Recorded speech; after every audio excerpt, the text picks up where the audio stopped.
여러분 반갑습니다. 오늘도 1일텐을 통하여서 하나님의 은혜가 여러분에게 흘러가기를 간절히 소망합니다. 오늘은 사무엘상 10장입니다. 역사는 만남을 통하여 이루어지죠. 어떤 사람을 만나느냐에 따라서 그의 인생이 성공적인 길을 갈 수도 있고 그 반대의 길을 갈 수도 있습니다. 사울은 어떤 만남의 복을 가졌을까요? 그에게 사무엘이 나타났습니다. 사무엘을 만난다는 것이 그에게 얼마나 큰 복인지 사울이 당시에 알았을까요? 사무엘은 사울과 하룻밤을 같이 지냈습니다. 많은 이야기들을 나누었겠죠? 그리고 드디어 하나님께서 그에게 계획하신 바를 행할 것을 그에게 이야기합니다. 그리고 오늘 말씀에는 사무엘이 사울에게 기름 부는 장면이 나옵니다. 기름 부음을 받는다. 이 말이 원래 메시아라고 하는 뜻이죠. 구약 성경 시대에는 왕이나 제사장이나 선지자에게 기름을 부음으로써 하나님의 권위가 임하였음을 상징적으로 표현하곤 했습니다. 사무엘이 사울에게 기름을 붓습니다. 이에 사무엘이 기름병을 가져다가 사울의 머리에 붓고 입맞추며 이르되 여호와께서 내게 기름을 부으사 그의 기업의 지도자로 삼지 아니하셨느냐. 하나님의 백성들의 지도자로 삼으셨다는 것입니다. 사울은 여전히 자기 집안은 별 볼 일 없는 집안이고 자신들의 지파도 미천한 지파임을 말하고 있지 않습니까? 때문에 하나님의 뜻이 그에게 있었지만 사울에게는 그 하나님의 뜻을 받아들일 수 있는 믿음이 더 필요한 단계였습니다. 그래서일까요? 사무엘은 사울에게 징조 3가지를 설명합니다. 하나는 라헬의 묘실에서 두 사람을 만날 것인데 그들로부터 잃어버린 나귀를 찾았다는 이야기를 듣게 될 것이라는 것이었습니다. 두 번째는 다볼의 상수리 나무 아래에서 3사람을 만날 것인데 그들로부터 떡덩이 2개를 받아 먹게 될 것이라고 하는 것. 세 번째로는 하나님의 산에 오를 때에 선지자의 무리들을 만나게 될 것이고 그때 그들과 함께 하나님의 영이 임하는 것을 체험하게 될 것이며 예언하게 될 것이라는 것. 이렇게 3가지였습니다. 3가지 모두 다 예상치 않은 일이었고 또 사울의 노력으로 되는 일도 아니었죠. 그럼에도 불구하고 그런 일이 이루어진다면 그것은 전적으로 하나님에 의하여 이루어진 일이고 하나님께서 사울에게 행하는 일도 진짜라는 것, 이것을 확신시켜주기 위한 징조였습니다. 사무엘이 말한 것들은 그 예고된 대로 이루어졌을까요? 그가 사무엘에게서 떠나려고 몸을 돌이킬 때에 하나님이 새 마음을 주셨고 그날 그 징조도 다 응하니라. 그날 사울은 성령 세례를 경험했고 성령에 충만하여서 예언을 말하기조차 했습니다. 사무엘이 말한 징조가 하나씩 그대로 성취되어오는 것을 경험하게 될 때 사울의 마음은 어떠했을까요? 놀라움과 흥분 그리고 믿음이 하나씩 생기지 않았을까요?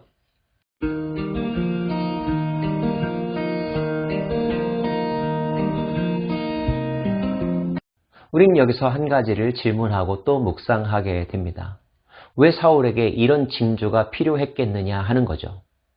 그것은 다름 아니라 사울이 아직 완전히 준비된 자가 아니었기 때문입니다. 하나님은 태고적부터 계획하셨지만 그 일에 직면하는 인간은 난생 처음 겪는 일이고 생소한 일일 수 있습니다. 그래서 하나님이 하시는 일에 대한 믿음이 부족할 수밖에 없죠. 중요한 것은 믿음이 없이는 하나님과의 관계도 유지가 될 수 없을 뿐만 아니라 하나님이 하시고자 하는 일을 행할 수도 없다는 것입니다. 그래서 하나님은 때로는 인간들에게 기다리시면서 여러 가지 표징을 보여주시면서 인간을 믿음의 세계로 초대하죠. 하나님을 믿는 믿음, 하나님께서 주신 말씀을 믿는 믿음을 갖게 하기 위해서 말입니다. 즉 이런 과정들을 통하여 사울은 자기 자신에게 이미 일어난 일과 앞으로 일어날 일들에 대한 믿음을 조금씩 갖게 되는 거죠.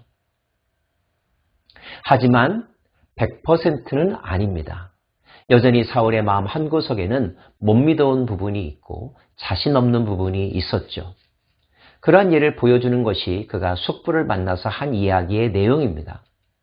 숙부가 그동안에 있었던 일에 대해서 자초지종을 물었을 때에 사울이 다른 이야기는 다 했지만 사무엘과의 사이에서 있었던 일은 결코 말하지 않았습니다. 왜 말하지 않았을까요? 또 하나의 이야기가 있죠. 며칠 후에 사무엘이 온 백성들을 미스바 광장으로 모읍니다. 그리고 연설을 하죠. 너희들이 하나님을 버리고 왕을 구하였는데 하나님께서 그것을 허락하셨다. 그래서 이제 너희들을 이끌 새로운 지도자를 세울 것이다. 제비뽑기를 했죠. 제비뽑기의 결과 베냐민 지파 기스의 아들 사울이 뽑혔습니다.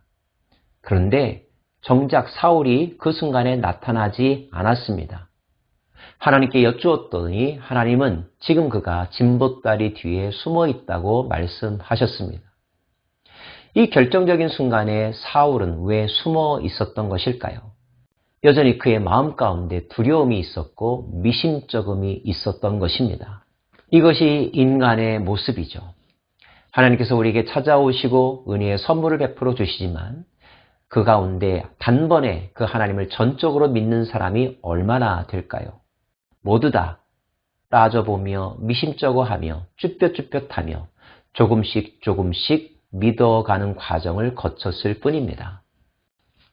그럼에도 불구하고 화내지 아니하시고 포기하지 아니하시고 끝까지 우리에게 손을 내미시고 우리가 그 손을 잡기를 기다려주시기만 하시는 하나님, 그 하나님의 사랑이 얼마나 놀랍고 감사한지 모르겠습니다.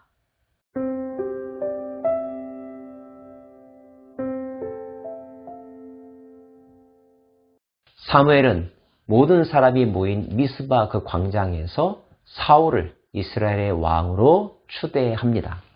사무엘이 모든 백성에게 이르되 너희는 여호와께서 택하신 자를 보느냐? 모든 백성 중에 짝할 리가 없느니라 하니 모든 백성이 왕의 만세를 외쳐 부르니라. 대예언자 사무엘이 선포하였습니다. 하나님께서 선택하신 왕이 여기 있다라고 말이죠. 백성들은 환호했습니다. 그들이 그렇게 사모했던 사람이 그 앞에 세워졌기 때문이죠. 새로운 출발, 뭔가 될 것 같은 의욕과 분위기에 들떠 있었을 것입니다. 사울도 아직 어리둥절했겠지만 그 상황을 더 이상 회피할 수만은 없었습니다. 그가 본 것이 있었고 사무엘의 부탁과 명령이 있었고 백성들이 그를 추대했기 때문에 이제 부정할 수 없는, 거역할 수 없는 시대적 사명이 되었고 그에게 주어지는 책임이 되었습니다. 사울도 기브와 자기 집으로 갈 때에 마음이 하나님께 감동된 유력한 자들과 함께 갔느니라. 하지만 그렇다고 해서 또 모든 백성들이 사울을 다 인정했던 것은 아니었습니다. 어떤 불량배는 이르되 이 사람이 어떻게 우리를 구원하겠느냐 하고 멸시하며 예물을 바치지 아니하였으나 그는 잠잠하였더라. 어디에나 나를 좋아하는 사람이 있고 내 편이 되어주는 사람이 있는가 하면 나를 미워하고 끝까지 나를 방해하는 사람들이 있죠. 나를 이해하지 못하는 사람들 어디에나 있는 법입니다. 리더십이란 그런 장애물을 잘 극복하고 적을 내 편으로 만드는 능력이라고 말할 수 있습니다. 사울, 그가 하나님 보시기에 완전한 믿음을 가진 것은 아니었지만 모든 백성들이 그를 다 전폭적으로 지지한 것은 아니었지만 분명한 것은 그는 이제 이스라엘 공동체의 지도자로 세움받았다는 것입니다. 이제 그는 그에게 주어진 역할을 스스로 감당해야 합니다. 그가 능력을 보여주어야 될 순간도 다가올 것이고 성공과 실패의 갈림길에서 무엇인가를 선택해야 되는 어려운 순간도 찾아올 것입니다. 시작은 하였지만 아직 완성은 되지 않은 존재. 그가 어떤 선택을 하고 어떤 길을 가느냐에 따라서 그의 마지막은 하늘과 땅 차이로 달라질 수 있겠죠. 바라기는 그가 하나님에게 선택받은 그 순간의 영광과 감사와 의욕을 그대로 잘 살려서 하나님이 기뻐하시는 삶, 모든 백성들을 위한 삶, 올바른 지도자의 길을 끝까지 걸어갔으면 하는 바람입니다.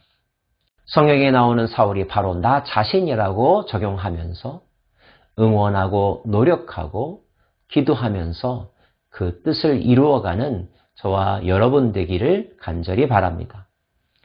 기도하겠습니다. 하나님, 사울의 인생에 놀라운 변화가 생겼습니다. 새로운 인생이 그에게 시작이 되었습니다. 완전해서가 아니라 완전해지기 위하여 하나님은 그를 그 길로 부르셨습니다. 끝까지 그 길을 제대로 갈 수 있기를 원합니다. 성령님 함께하여 주옵소서. 예수님의 이름으로 기도합니다. 아멘.